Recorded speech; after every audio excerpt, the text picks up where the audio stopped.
I came across this tweet today, and I'll be honest, somebody who I never thought I would have on this show because of a lot of his past comments.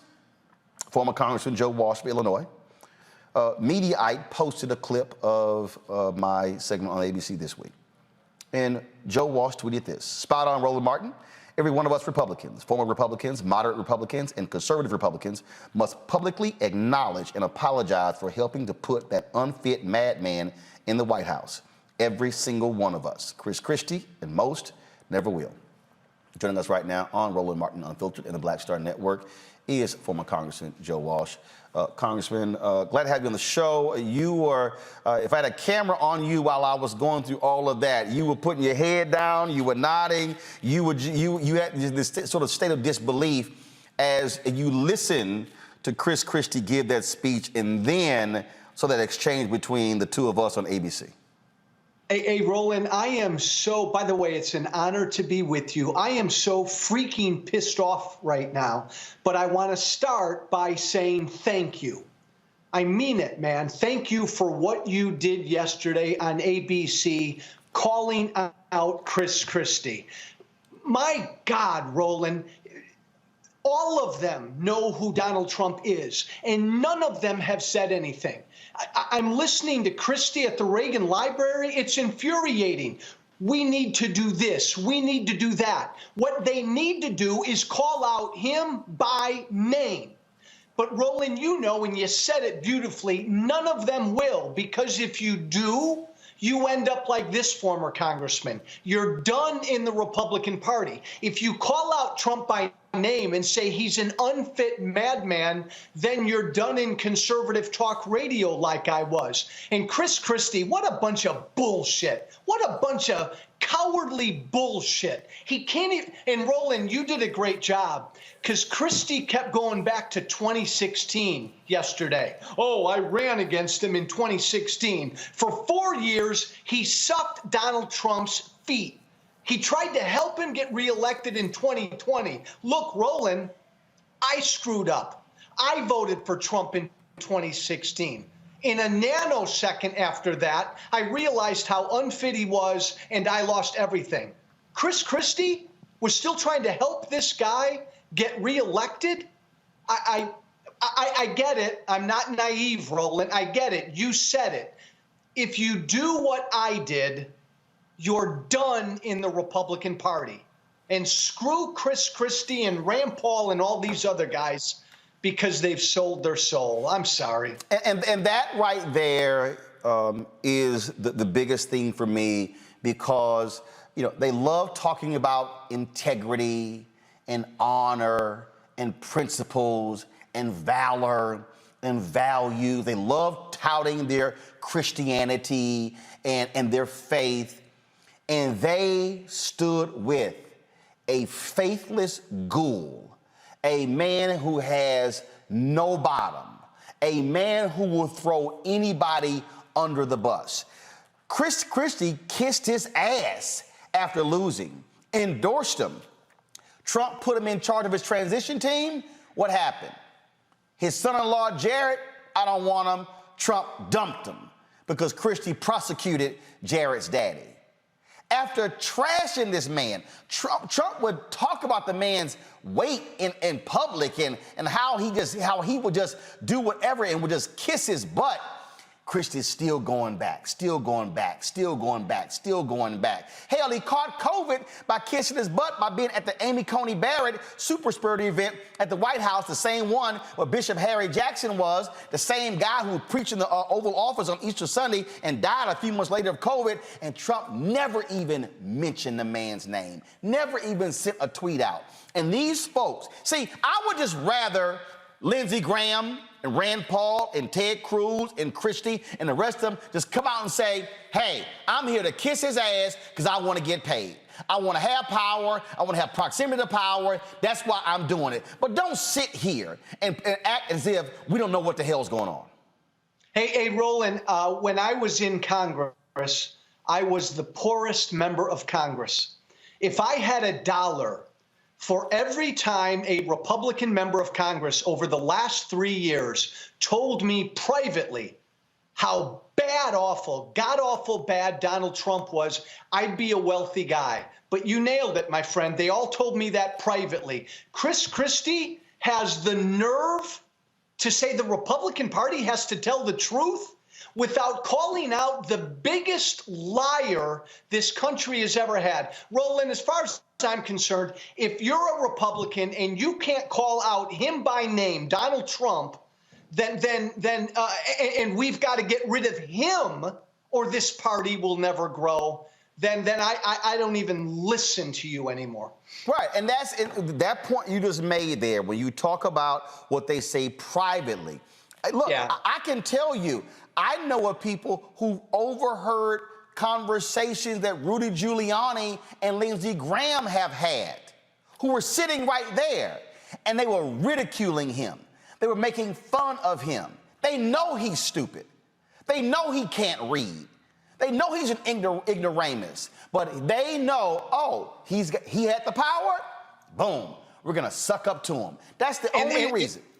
And Roland, they know he's bad for the Republican Party. More importantly, they know deep down he's bad for this country. My God, some of them have told me privately what I've said publicly about Trump. He's a treasonous guy. He's disloyal to America. Roland, they know that. My God, and they don't say it publicly. See, and that's why I had no choice but to check Chris Christie and Bingo. to check Sarah. Because don't try to sit here and go, oh, let's bring us together and a vision forward, and these things are important because here's the deal. If 200,000 votes went a different way, he would be sitting in the Oval Office, and Chris Christie would be sitting there kissing his ass. Because Chris will be trying to make money for his lobbying shop or whatever he's doing, because that's what this is about. Principle. Hey, by the way, Roland, the other really great point you made yesterday is about the party. The Republican Party's done. And Christie knows that. It's Trump's party. Stick a fork in them. They're done. He's running, and if he wants to run, Roland, and I think he will, no Republican's going to challenge him. Chris, there's not going to be a choice between Trump and Christie. Give me a freaking break. Well, you've already heard Nikki Haley. You've already heard Nikki Haley say, well, if he runs, I'm not running. And here's the crazy thing. Trump has exposed how much of a fraud she is. He's like, oh, yeah, she talks about me bad one day, and the next day she walks it back, and then she criticizes me. Even he knows she's a fraud. Hey, I respect the hell out of you because you speak your mind, even if it cost you TV gigs. I spoke my mind 3.5, 4 years ago, and it cost me everything. Lindsey Graham, Cruz, Christie, they all suck up at the altar of the king, and they're not going to change, Roland, because you nailed it. It's all about power. Right, and that's just, and we got to call it what it is, and now this whole polishing act of no, that wasn't us. We were not one of those people. No, you were, and you wanted it to continue, and that is the problem. And here's the whole deal. If you're sitting here, and then when Christie goes, well, I just believe in 2016 that Trump was better than Hillary. He knows it's a damn lie. He knows that. He knows, and see, this is where I don't want to hear any crap about the good of the country. This is where you say, because let me tell you something. I go back to Jackie Robinson. Jackie Robinson was a black Republican. Jackie Robinson supported Nixon over Kennedy. And Jackie Robinson was angry because Nixon was not doing more to speak up to try to reach African Americans. Then in 1964, when you had Senator Barry Goldwater, who ran and opposed the Civil Rights Act, it was Republican Jackie Robinson who said there is no way in hell I'm supporting that man and actively campaigned against him. And that's what you do. When you say that person is simply not good for the country, damn my party label, and I cannot support it, I've got to fight against it. That's what Jackie Robinson did. Bingo, Roland. I have stood on the public square for 3.5, 4 years, publicly apologizing to the country because I helped create Donald Trump. And I'm profoundly sorry about that. Chris Christie did too. Rand Paul did too. Every single Republican helped create that narcissistic, unfit traitor. We have to own it. And if you're a Republican and you can't own it, I don't want to hear from you. So when we talk about this whole path forward, and look, you have a number of folks in the Lincoln Project. They've got their issues with John Weaver and what he did and what they knew, and they're going through all of that. That should actually happen. Sherry Jacobus, I spent a lot of time with her on CNN, and she's talked about she's fighting cancer, but she talked about how the Trump people went after her and, yes, destroyed her life as well. And that's the thing right there. They are about destroying your life. This isn't like, okay, we disagree politically. No, no, no. They want to destroy your life. They want all your money cut off. That's the reason why Reince Priebus, Trump just slapped this man around like a little child and just abused him, fired him on the plane in a tweet, and then he had to catch a ride with somebody else. And Reince Priebus still walking behind, kissing his ass. And then now he's trying to sit here and have this recount in Wisconsin leading that. And I'm sitting here going, man, do you have any integrity? Any? Like, are you like you? That man disrespected you. Ted Cruz, the man called your wife ugly. Yeah, the man called your wife ugly.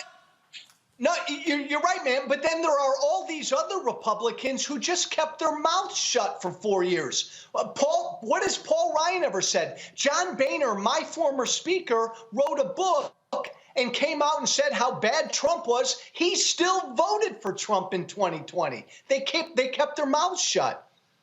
And that to me right there is the fundamental problem. Because you know what?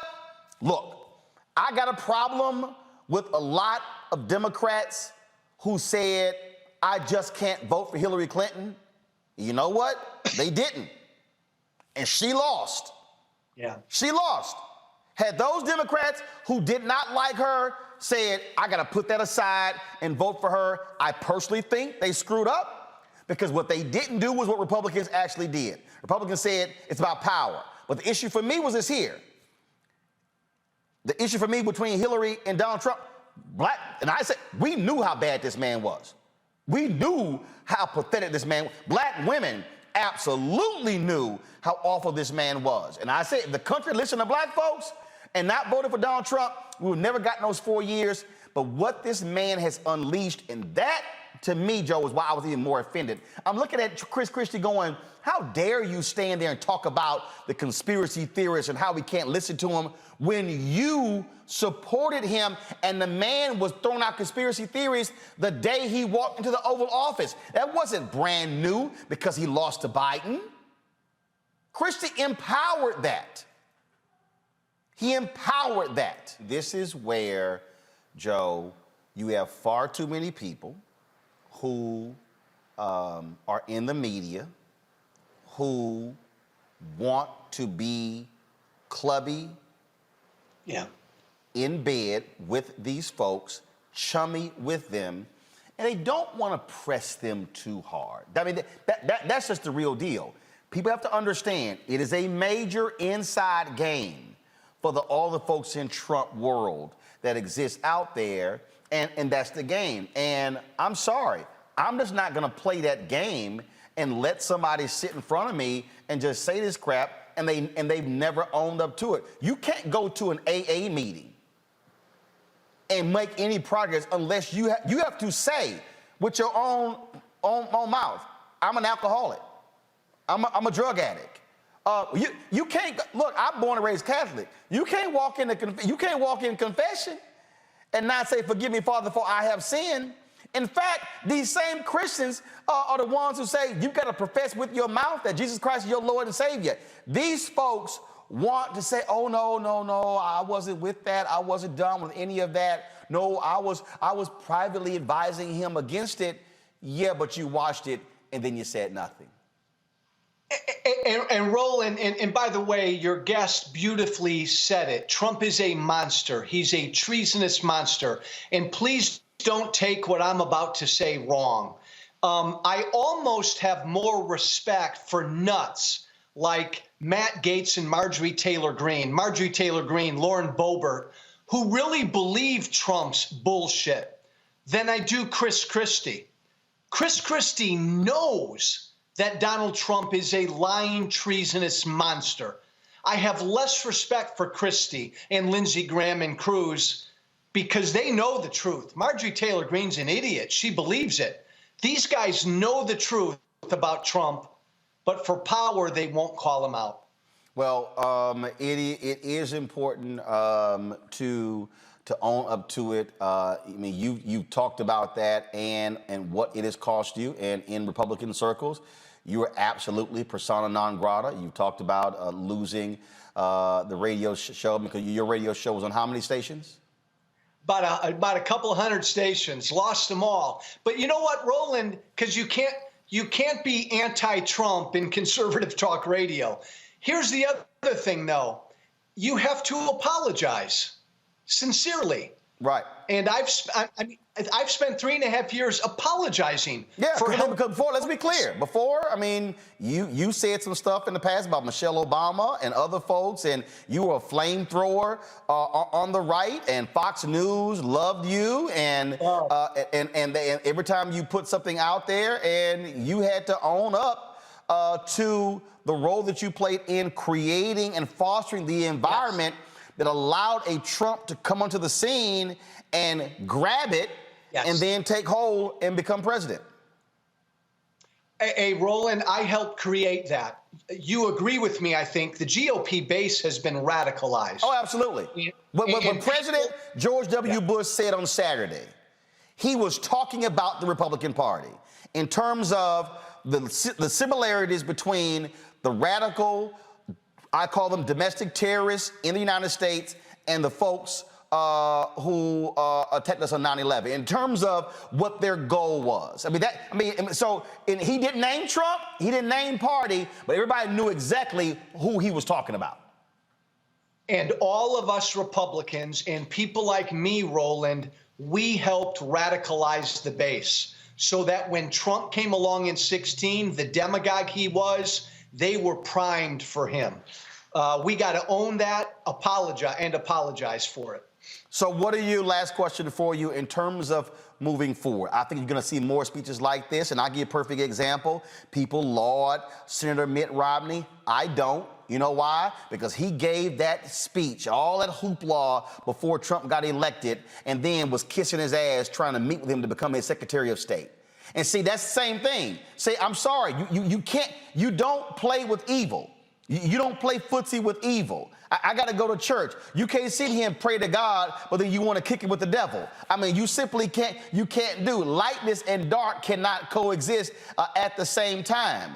And so that, to me, is, again, the same thing. So sure, now Romney wants to say the right stuff, but even Romney has not apologized for trying to get in and play footsie with him and trying to become his Secretary of State, because that was the same thing. It was power.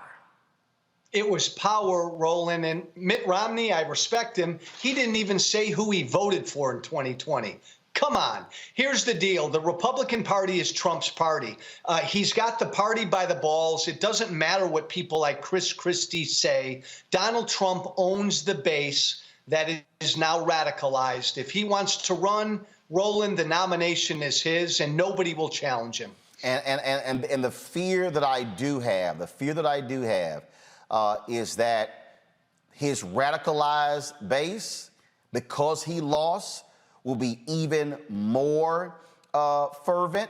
Two, unless Senators Joe Manchin and Kyrsten Sinema get off their asses and pass the For the People Act, what the Republican legislatures are doing, they are literally positioning states to steal elections. And this thing is real in terms of what's happening.